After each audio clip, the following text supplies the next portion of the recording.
Հայաստանի Հանրապետության կենտրոնական ընտրական հանձնաժողովը նախօրեին պաշտոնապես բաշխեց ազգային ժողովի մանդատները, ինչով ավարտվեց ընտրական գործընթացի կարևորագույն փուլերից մեկը։ Ըստ պաշտոնական արդյունքների Բարգավաճ Հայաստան կուսակցությունը չի հաղթահարել խորհրդարան անցնելու շեմը, ինչի հետևանքով կուսակցության օգտին տրված շուրջ 60,000 քվեները փաստացի գողացվեցին։ Այսպիսով, 9-րդ գումարման ազգային ժողովը նախատեսվում է գումարել իր առաջին նիստը օգոստոսի 2-ին և խորհրդարանը կսկսի աշխատանքն արդեն նոր քաղաքական կազմով։ Սակայն քաղաքական զարգացումներին զուգահեռ ուշագրավ է նաև միջազգային արձագանքի պատկերը։ Ժողովուրդ օրաթերթի ուսումնասիրության պաշտոնական հաղորդագրությունների համաձայն Ռուսաստանի Դաշնության նախագահ Վլադիմիր Պուտինը և Չինաստանի Ժողովրդական Հանրապետության նախագահ Սի Ցզինփինը հրապարակային շնորհավորական ուղերձ չեն հղել Նիկոլ Փաշինյանին ընտրություններում հաղթանակի առիթով։ Կրեմլի խոսնակ Դմիտրի Պեսկովը ընտրություններից հետո հայտարարել էր, որ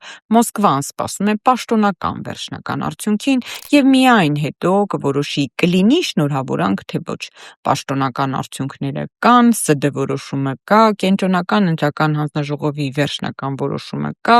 բայց ՀՌԴ նախագահի շնորհավորանքը ոչ։ Թեև նման հանգամանքը չի կարող ինքնին մեկնաբանվել որպես ընտրությունների չճանաչում, բայց ամեն դեպքում դիվանագիտական կարևորագույն ժեստ է սա, հատկապես հաշվի առնելով Հայաստանի արտաքին քաղաքական օրակարգում Ռուսաստանի և Չինաստանի դերակատարությունը։ Սովորաբար նման մակարդակի շնորհավորանքները դիտարկվում են ոչ միայն որպես արարողակարգային անհրաժեշտություն, այլև որպես քաղաքական ազդակ երկկողմ հարաբերությունների համատեքստում։